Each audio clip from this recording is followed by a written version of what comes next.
നമസ്കാരം. ഭാവനയെയും യാഥാർത്ഥ്യത്തെയും തമ്മിൽ വേർതിരിച്ചറിയാൻ കഴിയാത്ത വിധം പ്രചാരണ തന്ത്രങ്ങൾ മെനയുന്നതിൽ പാകിസ്ഥാന്റെ ഔദ്യോഗിക ഏജൻസികൾ കാണിക്കുന്ന താൽപ്പര്യം പലപ്പോഴും അന്താരാഷ്ട്ര തലത്തിൽ അവരെ പരിഹാസ്യരാക്കിയിട്ടുണ്ട്. ബഹിരാകാശ ഗവേഷണ രംഗത്തോ സൈനിക മേഖലയിലോ ഒരു രാജ്യം കൈവരിക്കുന്ന നേട്ടങ്ങൾ ലോകത്തിന് മുന്നിൽ അവതരിപ്പിക്കുമ്പോൾ അതിൽ പുലർത്തേണ്ട സുതാര്യതയും സത്യസന്ധതയും ഒരു രാഷ്ട്രത്തിന്റെ അന്തസ്സിന്റെ ഭാഗമാണ്. എന്നാൽ പഴയ ചിത്രങ്ങൾ പുതിയ നേട്ടങ്ങളെ അവതരിപ്പിക്കുകയും വീഡിയോ ദൃശ്യങ്ങളിൽ കൃത്രിമം കാണിക്കുകയും ചെയ്യുന്ന പ്രവണത പാകിസ്ഥാന്റെ ബഹിരാകാശ ഏജൻസിയായ സുബാർക്കോ ഉൾപ്പെടെയുള്ള സ്ഥാപനങ്ങളിൽ ഒരു സ്ഥിരം പാറ്റേണായി മാറിയിരിക്കുന്നു. ഏറ്റവും പുതിയ സംഭവ വികാസങ്ങൾ പ്രകാരം തങ്ങളുടെ ബഹിരാകാശ ഗവേഷണ ചരിത്രത്തിലെ സുപ്രധാന നാഴികക്കല്ലെന്ന് വിശേഷിക്കപ്പെട്ട EO3 ഉപഗ്രഹത്തിന്റെ കാര്യത്തിലും പാകിസ്ഥാൻ ഇതേ തെറ്റായ വഴിയിലൂടെ സഞ്ചരിച്ചുവെന്നാണ് പുറത്തുവരുന്ന റിപ്പോർട്ടുകൾ വ്യക്തമാക്കുന്നത്. ചൈനീസ് ലോങ് മാർച്ച് 6 റോക്കറ്റിൽ ഏപ്രിൽ 25-ന് EO3 ഉപഗ്രഹം വിജയകരമായി വിക്ഷേപിച്ചത് പാകിസ്ഥാന്റെ ഭൗമ നിരീക്ഷണ മേഖലയിലെ വലിയൊരു നേട്ടമെന്നാണ് അവർ വാദിച്ചിരുന്നത്. എന്നാൽ വിക്ഷേപണം നടന്ന ഏതാനും ദിവസങ്ങൾക്കുള്ളിൽ കറാച്ചി തുറമുഖത്തിന്റെ ഒരു ചിത്രം EO3 പകർത്തിയ ആദ്യ ദൃശ്യം എന്ന പേരിൽ പാകിസ്ഥാനിലെ ഔദ്യോഗിക സോഷ്യൽ മീഡിയ അക്കൗണ്ടുകൾ വഴി വലിയ രീതിയിൽ പ്രചരിപ്പിച്ചു. രാജ്യസ്നേഹമുണർത്തുന്ന ഈ അടിക്കുറിപ്പുകളോടെയുള്ള ഈ ചിത്രം വൈറലായി എങ്കിലും നിമിഷങ്ങൾക്കുള്ളിൽ തന്നെ സ്വതന്ത്ര നിരീക്ഷകർ ഇതിലെ കള്ളത്തരം പുറത്തു കൊണ്ടുവന്നു. സുബാർക്കോയുടെ തന്നെ ഔദ്യോഗിക വെബ്സൈറ്റിൽ 2025-ൽ അപ്ലോഡ് ചെയ്യപ്പെട്ട ഒരു പഴയ ചിത്രമായിരുന്നത്. ഉപഗ്രഹം വിക്ഷേപിക്കുന്നതിന് മാസങ്ങൾക്ക് മുൻപ് വെബ്സൈറ്റിൽ ഉണ്ടായിരുന്ന ചിത്രം പുതിയ നേട്ടമായി അവതരിപ്പിച്ചതിലൂടെ തങ്ങളുടെ യഥാർത്ഥ നേട്ടങ്ങളെപ്പോലും സംശയത്തിന്റെ നിഴലിലാക്കിയിരിക്കുകയാണ് പാകിസ്ഥാൻ ചെയ്തത്. ഇത്തരത്തിൽ വിവരങ്ങൾ വളച്ചൊടിക്കുന്ന രീതി പാകിസ്ഥാന്റെ ചരിത്രത്തിൽ ഇത് ആദ്യമായിട്ടല്ല സംഭവിക്കുന്നത്. 2025 മെയ് മാസത്തിൽ ഇന്ത്യ നടത്തിയ ഓപ്പറേഷൻ സിന്ദൂർ എന്ന സൈനിക നീക്കത്തിന് ശേഷം പാകിസ്ഥാൻ നടത്തിയ വ്യാജ പ്രചാരണങ്ങൾ ഇതിന് വലിയൊരു ഉദാഹരണമാണ്. ഇന്ത്യൻ വ്യോമതാവളങ്ങൾ തകർത്തുവെന്നും മിസൈൽ സംഭരണശാലകൾ അഗ്നിക്കിരയാക്കിയെന്നും അവകാശപ്പെട്ടുകൊണ്ട് നിരവധി വീഡിയോകളും ചിത്രങ്ങളും പാകിസ്ഥാൻ പുറത്തുവിട്ടിരുന്നു. എന്നാൽ ഇന്ത്യയുടെ പ്രസ് ഇൻഫർമേഷൻ ബ്യൂറോ നടത്തിയ വസ്തുതാ പരിശോധനയിൽ ഈ ദൃശ്യങ്ങളെല്ലാം ലോകത്തിന്റെ വിവിധ ഭാഗങ്ങളിൽ വർഷങ്ങൾക്ക് മുൻപ് നടന്ന പോരാട്ടങ്ങളുടേതാണെന്ന് തെളിഞ്ഞിട്ടുണ്ട്. അതിനുമപ്പുറം പാകിസ്ഥാൻ വ്യോമസേനയുടെ കരുത്തായി കാണിച്ച ഒരു വീഡിയോ ദൃശ്യം യഥാർത്ഥത്തിൽ ഒരു ആർമി സിമുലേഷൻ വീഡിയോ ഗെയിമിൽ നിന്നുള്ളതാണ് എന്നത് പാകിസ്ഥാന് വലിയ നാണക്കേടായി മാറി. ബഹിരാകാശ രംഗത്ത് പാകിസ്ഥാൻ ഉയർത്തുന്ന അവകാശവാദങ്ങൾ പലപ്പോഴും അവരുടെ യഥാർത്ഥ ശേഷിയേക്കാൾ വളരെ കൂടുതലാണ്. 2002-3 കാലഘട്ടത്തിൽ പാകിസ്ഥാന്റെ ബഹിരാകാശ പദ്ധതികൾ ഇന്ത്യയേക്കാൾ മുന്നിലായിരുന്നു എന്ന് അന്നത്തെ പ്രസിഡന്റ് പർവേസ് മുഷറഫ് അവകാശപ്പെട്ടിരുന്നു. അതിന് തെളിവായി അയാൾ ഉയർത്തിക്കാട്ടിയത് പാക്സാറ്റ് 1 എന്ന ഉപഗ്രഹമായിരുന്നു. എന്നാൽ സത്യം പരിശോധിച്ചാൽ ഇത് പാകിസ്ഥാൻ സ്വന്തമായി നിർമ്മിച്ച ഒന്നായിരുന്നില്ല. ഇന്തോനേഷ്യയ്ക്ക് വേണ്ടി നിർമ്മിച്ചതും പിന്നീട് ബാറ്ററി തകരാർ മൂലം ഉപേക്ഷിക്കപ്പെട്ടതുമായ ഒരു സെക്കൻഡ് ഹാൻഡ് ഉപഗ്രഹം $5 മില്യൺ വിലയ്ക്ക് വാങ്ങി പേര് മാറ്റിയതായിരുന്നു അത്.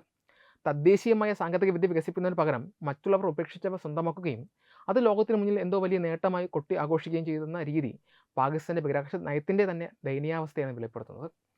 ഭൗമസ്ഥിര പരിക്രമണ പദത്തിൽ പാകിസ്ഥാൻ അനുവദിച്ചിരിക്കുന്ന 5 സ്ലോട്ടുകളിൽ 4 നഷ്ടപ്പെട്ടതും ഇതേ അനാസ്ഥ മൂലമാണ്. 1984-ൽ ITU അനുവദിച്ച ഈ സ്ഥാനങ്ങളിൽ നിശ്ചിത സമയത്തിനുള്ളിൽ ഉപഗ്രഹങ്ങൾ വിക്ഷേപിക്കുവാൻ പാകിസ്ഥാൻ സാധിച്ചില്ല. കാലാവധി നീട്ടിക്കിട്ടിയിട്ടും പരാജയം ആവർത്തിച്ചതോടെ ഒരെണ്ണം ഒഴികെ ബാക്കിയെല്ലാം അവർക്ക് നഷ്ടപ്പെടുകയാണ് ഉണ്ടായത്. കൈവശം ബാക്കിയുണ്ടായിരുന്ന ഏക സ്ലോട്ട് നിലനിർത്താനാണ് പാക്സാറ്റ് 1 എന്ന ഉപയോഗശൂന്യമായ ഉപഗ്രഹം തിരക്കിട്ട് വാങ്ങി വിക്ഷേപിച്ചത്. അത് രാജ്യത്തിന്റെ ദീർഘവീക്ഷണമില്ലാത്ത ബഹിരാകാശ പദ്ധതികളുടെ ഉത്തമ ഉദാഹരണമാണ്. 2001-ൽ വിക്ഷേപിച്ച ബദർ B എന്ന ഉപഗ്രഹവും സാങ്കേതികമായ നേട്ടത്തെക്കാൾ ഭരണപരമായ പരാജയങ്ങളുടെ കഥയാണ് പറയുന്നത്. വർഷങ്ങളോളം രാഷ്ട്രീയ തർക്കങ്ങൾ മൂലം വെയർഹൗസുകളിൽ സൂക്ഷിക്കപ്പെട്ട ഈ ഉപഗ്രഹം അതിന്റെ സുവർണ്ണകാലം പാഴാക്കിയ ശേഷമാണ് വിക്ഷേപിക്കപ്പെടുന്നത് പോലും. പാകിസ്ഥാന്റെ ഈ പെരുമാറ്റ രീതി പരിശോധിക്കുമ്പോൾ മനസ്സിലാക്കുന്നത് അത് കേവലം അക്ഷമയോ കഴിവുകേടോ മാത്രമല്ല, മറിച്ച് സ്ഥാപനവൽകൃതമായ ഒരു നുണപ്രചാരണ സംസ്കാരത്തിന്റെ ഭാഗമാണ് എന്നതാണ്. നേട്ടങ്ങൾ കൃത്രിമമായി നിർമ്മിച്ചെടുക്കാൻ പഴയ ചിത്രങ്ങളും ഗെയിമിംഗ് വീഡിയോകളും ഉപയോഗിക്കുന്നത് വഴി ആഗോളതലത്തിൽ തങ്ങളുടെ വിശ്വസതയാണ് അവർ തകർക്കുന്നത്. EO3 എന്ന ഉപഗ്രഹം യഥാർത്ഥത്തിൽ ഭ്രമണപഥത്തിലുണ്ട് എന്നതും അത് വിവരങ്ങൾ നൽകുന്നുണ്ട് എന്നതും ഒരു വസ്തുത തന്നെയാണ്. എന്നാൽ ആ നേട്ടത്തെ സത്യസന്ധമായി അവതരിപ്പിക്കുന്നതിന് പകരം കൃത്രിമമായ ദൃശ്യങ്ങളുടെ പർവ്വതീകരിച്ച് കാണിക്കുവാൻ ശ്രമിക്കുന്നതാണ് തിരിച്ചടിയാവുന്നത്. സ്വന്തം നേട്ടങ്ങളിൽ ആത്മവിശ്വാസമുള്ള ഒരു രാഷ്ട്രമോ ഏജൻസിയോ ഒരിക്കലും പഴയ ചിത്രങ്ങളെ പുതിയ വിജയങ്ങളായി അവതരിപ്പിക്കേണ്ടി വരില്ല. പരാജയപ്പെട്ട പ്രചാരണ തന്ത്രങ്ങളുടെ ഈ ആവർത്തനം പാകിസ്ഥാന്റെ ആഭ്യന്തരവും അന്തർദേശീയവുമായ രാഷ്ട്രീയ താൽപ്പര്യങ്ങളുടെ പരിതാപകരമായ അവസ്ഥയാണ് സൂചിപ്പിക്കുന്നത്. ഭൗമരാഷ്ട്രീയത്തിലും ശാസ്ത്ര സാങ്കേതിക രംഗത്തും വിശ്വസത എന്നത് ഏറ്റവും വിലമതിക്കാനാവാത്ത ഒന്നാണ്. ഒരു ബഹിരാകാശ ഏജൻസിയുടെ പ്രവർത്തനങ്ങൾ ലോകത്തിന് മുന്നിൽ സുതാര്യമായിരിക്കുമ്പോഴാണ് ആ രാഷ്ട്രത്തിന് അന്താരാഷ്ട്ര തലത്തിൽ അംഗീകാരവും സഹായങ്ങളും ലഭിക്കുന്നത്. എന്നാൽ പാകിസ്ഥാന്റെ ബഹിരാകാശ ഏജൻസിയായ സുബാർക്കോ നിരന്തരമായ വ്യാജ അവകാശവാദങ്ങളും പഴയ ചിത്രം പുതിയ നേട്ടങ്ങളായി അവതരിപ്പിക്കുകയും ചെയ്യുന്നത് ആഗോളതലത്തിൽ വലിയ രീതിയിലുള്ള പ്രത്യാഘാതങ്ങൾ ഉണ്ടാക്കുന്നു. ഇത്തരം പെരുമാറ്റ രീതികൾ കേവലം ഒരു ഏജൻസിയുടെ മാത്രം പരാജയമല്ല, മറിച്ച് ആ രാഷ്ട്രത്തിന് ലഭിക്കുന്ന വിദേശ സഹായങ്ങളുടെയും അന്താരാഷ്ട്ര സഹകരണങ്ങളെയും എങ്ങനെ സാരമായി ബാധിക്കുമെന്നത് ഗൗരവകരമായി വിശകലനം ചെയ്യേണ്ട വിഷയമാണ്. ബഹിരാകാശ ഗവേഷണം എന്നത് അതീവ സങ്കീർണവും ചെലവേറിയതുമായ ഒരു മേഖലയാണ്. അതുകൊണ്ട് തന്നെ വികസ്വര രാജ്യങ്ങൾ പലപ്പോഴും മറ്റ് വികസിത രാജ്യങ്ങളുടെയോ അന്താരാഷ്ട്ര സംഘടനകളുടെയോ സാമ്പത്തികവും സാങ്കേതികവുമായ സഹായത്തെ ആശ്രയിച്ചാണ് മുന്നോട്ട് പോകുന്നത്. പാകിസ്ഥാന്റെ കാര്യത്തിൽ ചൈനയെ പോലെയുള്ള രാജ്യങ്ങളാണ് പ്രധാനമായും ഇത്തരം സഹായങ്ങൾ നൽകി വരുന്നത്. എന്നാൽ പുതിയ ഉപഗ്രഹം പകർത്തിയ ദൃശ്യങ്ങൾ എന്ന പേരിൽ പഴയ ചിത്രങ്ങൾ പ്രചരിപ്പിക്കുന്നത് പിടിക്കപ്പെടുമ്പോൾ അത് ആ ഏജൻസിയുടെ വിശ്വസതയെ പൂർണ്ണമായും തകർക്കും.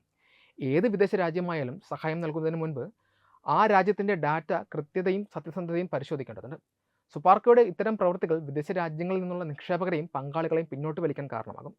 വിവരങ്ങൾ വളച്ചൊടിക്കുന്ന ഒരു ഏജൻസിക്ക് നൽകുന്ന സഹായം ദുരുപയോഗം ചെയ്യപ്പെടുന്ന ഭയം അന്താരാഷ്ട്ര തലത്തിൽ ഉയരുന്നത് സ്വാഭാവികമാണ്. വിദേശ സഹായത്തിന് പുറമെ അന്താരാഷ്ട്ര ബഹിരാകാശ കരാറുകളിലും ഡാറ്റ കൈമാറ്റങ്ങളിലും പാകിസ്ഥാൻ വലിയ വെല്ലുവിളികൾ നേരിടേണ്ടി വരും. ആഗോള കാലാവസ്ഥാ പഠനങ്ങൾ, പ്രകൃതി ദുരന്ത നിവാരണം തുടങ്ങിയ മേഖലകളിൽ വിവിധ രാജ്യങ്ങൾ തങ്ങളുടെ ഉപഗ്രഹ ചിത്രങ്ങൾ പരസ്പരം കൈമാറുന്നുണ്ട്. എന്നാൽ പാകിസ്ഥാൻ നൽകുന്ന വിവരങ്ങൾ വിശ്വസനീയമല്ല എന്ന തോന്നലുണ്ടായാൽ ഇത്തരം ആഗോള ശൃംഖലകളിൽ നിന്ന് അവർ ഒഴിവാക്കപ്പെടാൻ സാധ്യതയുണ്ട്. കൃത്രിമം കാണിക്കുന്ന ഒരു ഏജൻസി നൽകുന്ന ഡാറ്റ ഉപയോഗിച്ച് ശാസ്ത്രീയ പഠനങ്ങൾ നടത്താൻ ലോകത്തെ പ്രമുഖ ഗവേഷണ സ്ഥാപനങ്ങളൊന്നും തന്നെ തയ്യാറാകില്ല. ഇത് പാകിസ്ഥാൻ്റെ ശാസ്ത്ര മേഖലയെ കൂടുതൽ ഒറ്റപ്പെടുത്താൻ മാത്രമേ സഹായിക്കുകയുള്ളൂ.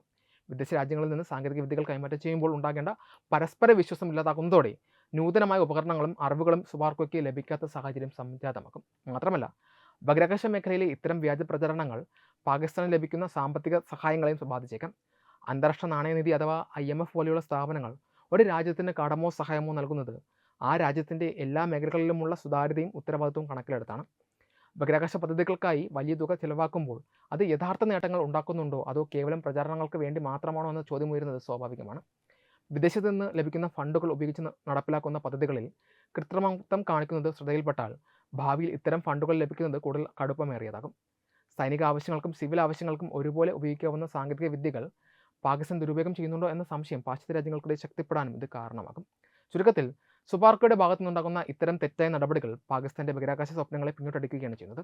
ഒരു വശത്ത് ചൈനയെ പോലെയുള്ള രാജ്യങ്ങൾ നൽകുന്ന സഹായം ഉപയോഗപ്പെടുത്തി ചെറിയ നേട്ടങ്ങൾ കൈവരിക്കുമ്പോഴും മറുവശത്ത് വ്യാജ അവകാശവാദങ്ങളിലൂടെ അന്താരാഷ്ട്ര സമൂഹത്തിൻ്റെ ആത്മവിശ്വാസം തകർക്കുന്നത് ആ രാജ്യത്തിന് വലിയ തിരിച്ചടിയാണ്.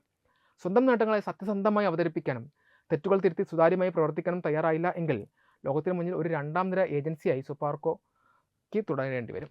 വിദേശ സഹായം എന്നത് കേവലം പണമല്ല, അത് വിശ്വാസത്തിൻ്റെ കൂടി അടിസ്ഥാനത്തിലുള്ള ഒന്നാണ് എന്ന് തിരിച്ചറിഞ്ഞാൽ മാത്രമേ പാകിസ്ഥാൻ ഈ മേഖലയിൽ ഇനിയെങ്കിലും എന്തെങ്കിലും പുരോഗതി കൈവരിക്കാൻ സാധിക്കുകയുള്ളൂ. വെബ് ഡെസ്ക് തത്തുമൈ ന്യൂസ്. വിട്ടുവീഴ്ചയില്ലാത്ത നിലപാടുകളുമായി ദേശീയതയുടെയും സമാജത്തിൻ്റെയും ശാക്തീകരണത്തിനു വേണ്ടി തത്തുമൈയുടെ ജൈത്രയാത്ര തുടരുകയാണ്. യൂട്യൂബിൽ മാത്രം തത്തുമൈക്ക് 10 ലക്ഷം സബ്സ്ക്രൈബേഴ്സിലേക്ക് എത്താൻ ഏതാനും ചുവടുകൾ മാത്രമാണ് ബാക്കി. മറ്റ് സോഷ്യൽ മീഡിയ പ്ലാറ്റ്ഫോമുകളിലും തത്തുമൈയുടെ നിറസാന്നിധ്യം തുടരുകയാണ്. ഈ അവസരത്തിൽ ഞങ്ങൾക്ക് നിങ്ങളോടുള്ള അഭ്യർത്ഥന ഞങ്ങളോടൊപ്പം നിൽക്കുക എന്നുള്ളതാണ്. നിങ്ങൾ ഉപയോഗിക്കുന്ന ഏത് സോഷ്യൽ മീഡിയ പ്ലാറ്റ്ഫോം ആണെങ്കിലും ഞങ്ങളുടെ വരിക്കാരാകുക, ഞങ്ങളെ സബ്സ്ക്രൈബ് ചെയ്യുക, നിങ്ങളുടെ സുഹൃത്തുക്കളിലേക്ക് തത്തുമൈയുടെ ഈ സന്ദേശം പ്രചരിപ്പിക്കുക. ഞങ്ങളോടൊപ്പം നിൽക്കൂ, രാഷ്ട്രത്തോടൊപ്പം നിൽക്കൂ, ദേശീയതയ്ക്കൊപ്പം സഞ്ചരിക്കൂ.